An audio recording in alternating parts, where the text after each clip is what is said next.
The previous tenant of my new flat left a survival guide. I'm not sure I want to live here anymore.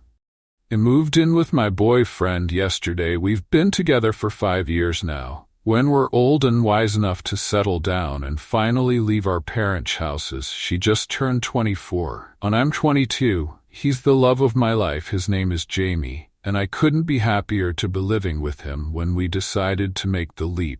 We spent 2 months looking at flats and houses we couldn't afford to buy yet. Renting was our only option, but the prices were astronomical for our budget. We would have been lucky to get a box room and a stove. Jamie works for a local 24-hour fast food restaurant, and I'm training to be a teacher. The early stages of training don't pay much, and I owe a lot in student loans, so finances are tough. We had almost given up hope until we found our flat was nothing special, but to us it was a palace, a spacious 2-bedroom apartment with views of City Park, a balcony, and local conveniences. It was Anna Tower block in Anat area. But neither of us had been wealthy growing up. We weren't fussy, just grateful to be together. The advert was sweetened by the deposit-free option and open-ended tenancy. The landlord was happy to signify 5-year contract if we wanted. That sort of thing never happens in the city. We're told that along with no deposit, we would also have no inspections, but would be liable to pay for any damage when we ended the tenancy. I'd never heard of anything quite like it. We knew that for our budget and location, we weren't gonna get any better. We snapped the place up fast. No even bothering to view it. It felt like our only chance. Moving day rolled around quickly, and yesterday we got the key. Our first home together. It was such a strange feeling. The day was chaos getting our stuff in and up in the lift. We were flat number 42 on the 7th floor. The items we couldn't get in the lift had to be taken up all the stairs by the removal men.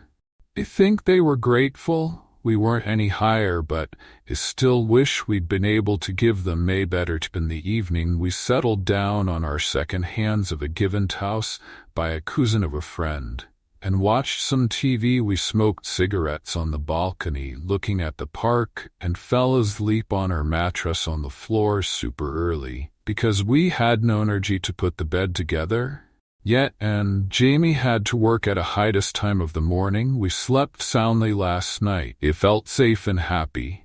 I don't think that feeling is coming back anytime soon, and it's all due to the note I found this morning. I found it in the kitchen having a coffee hours after Jamie had left for his early shift at work. It was in one of the cupboards that were fixed to the wall.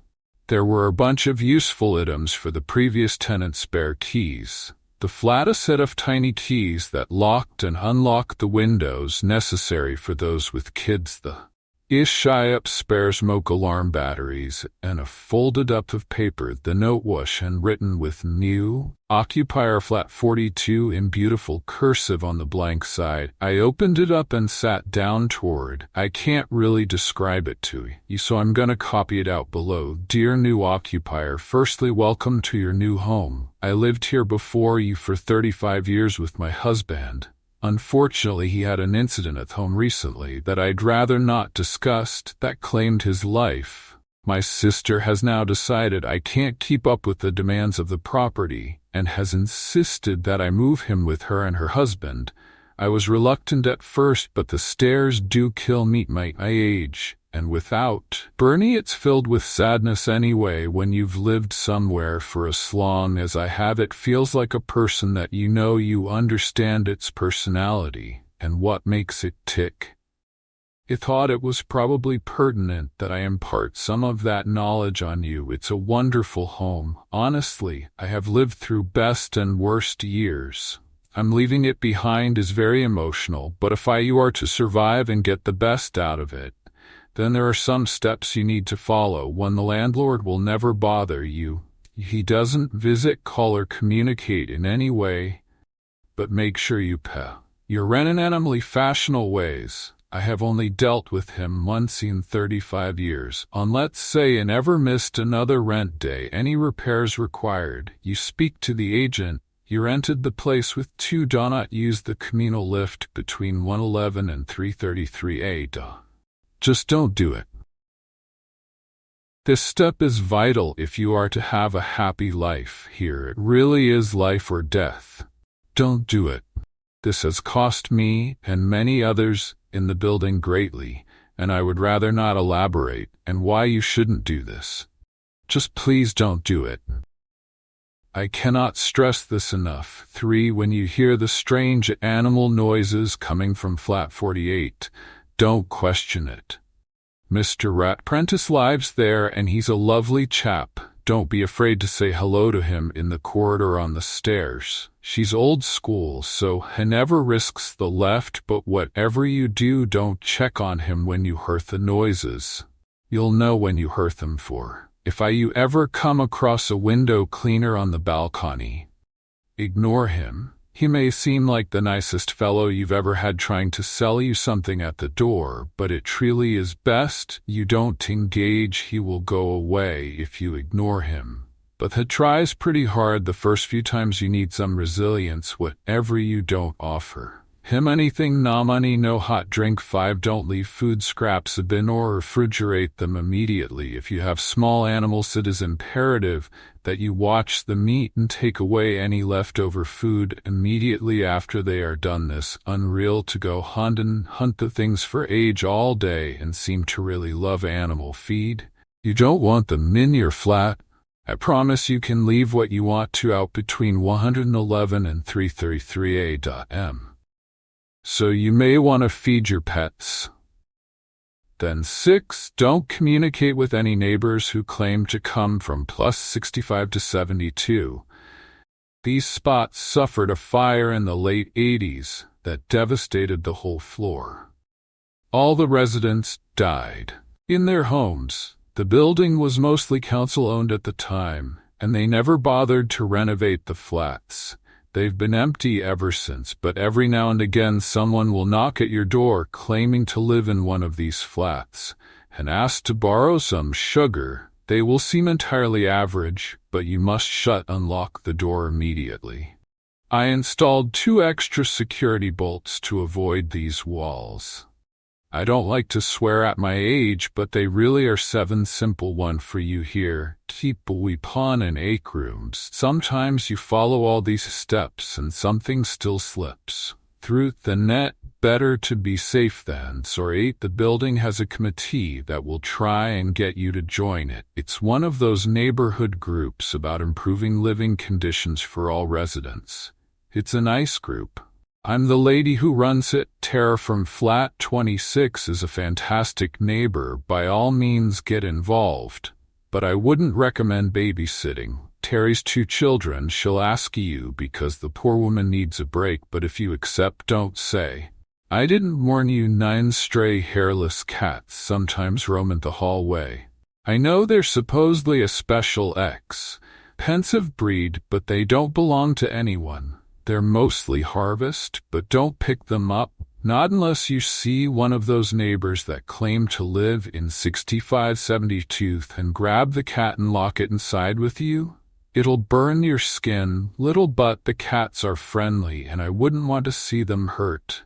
10. There's now a way to fix the damp patch on the ceiling in the bedroom. Sometimes it will turn a deep crimson and look quite concerning. But please try not to be alarmed. It doesn't drip. It doesn't get any bigger. It's been there longer than I have. The landlord won't budge on it according to the agents. I've flagged it many times. Even called the police the first night. I changed color. But it was a waste of time, and it will be for you too. It's best to ignore it. 11. You can't trust the postman. His name's Ian Saunders, and he's been the postman since before it moved in. He has his own key to the main door and delivers post the door every morning at 8:54. I can't include everything here or become a novel, but if I have any questions, Ian will help you. 12. Finally, the first few weeks are the worst. You'll feel like you've made a mistake. I'm sure reading this you already do, but if you can get through the first few weeks, it really is a lovely block. And every property has its quirks, and this one is a little extra special, but you can be truly happy here if you just take my advice. I wish you all the best. I really do. Yours truly, Mers. Hemmings. I don't really know what to think after reading the note. Hopefully it was some sort of joke, but the agent had said that the previous tenant was an elderly lady, and I can't see anyone named Prudence Hemmings attempting to play practical jokes on someone they'd never met. There were also parts of the note I couldn't disprove. There was indeed a large damp patch above the bed that me and Jamie had already discussed reporting. No crimson, but it definitely existed. I had also commented on a beautiful Sphinx cat roaming the halls as we were moving in. I started to get seriously freaked out. Our dream, our beautiful little home, had just become a source of fear and confusion. I checked the time, and it was 9:14. Damn it, ahead of time to catch Postman Ian. When I opened the door to check, sure enough, 2 letters addressed to Mrs. Hemmings at the doorstep. I read 11. My worst fears were truly confirmed when a friendly middle-aged-looking man carrying window cleaning equipment knocked on my balcony door. I ignored him. I didn't want to take the risk until I'd spoken to Jamie and showed him the note. I texted him all ready to rush home. I felt badass. The man rapped his knuckles against the door for over 10, but Huntsley the longer went on the more. I was terrified. My windows were sparkling, and due to our lack of curtains, I couldn't even hide from his gaze. I felt so exposed. He stayed for a total of 30 minutes, exactly. In Everonstead, he stopped looking at me or knocking. He shouted the occasional ultra-friendly line or humble request for a beverage in the heat through the door, but I did my best to avoid contact. When he finally left, I looked outside every window in the flat, but I couldn't see him on any of the other balconies or see any equipment suggesting he was around. He had vanished completely. Jamie still hadn't texted me back. He must have been having a rough shift. It was a Friday, and they were always busy. It wasn't often that didn't her. Epley, he was due home in around an hour anyway. I read the note probably hundreds of times over. It tortured myself reading it for the next hour, desperately waiting for Jamie's come through the door to tell me it was all crazy and I should relax. I hoped for that so much, but Jamie never came. His shift should have finished around midday, but by 2 p.m., he still wasn't home. I panicked. I cried. I left her over 100 voice messages on his phone, but got nowhere. I finally decided it's been long enough that calling his work wouldn't embarrass him on his boss. Told me that he had never turned up for his shift. I thought about it. What could have happened? And then it hit me. Jamie's shift started at 4 a.m. Today, he would have left the flat at 3:15 and taken the lift and the stairs. I don't know what to do. I tried to convince myself it was all just a big joke. Maybe Jamie wrote the note and got his boss in on it. A voice in my head kept telling me that he couldn't write like that if he tried, but I had to attempt to fool myself. It's getting late, and he still isn't home. What if it's all true? I think we made a big mistake.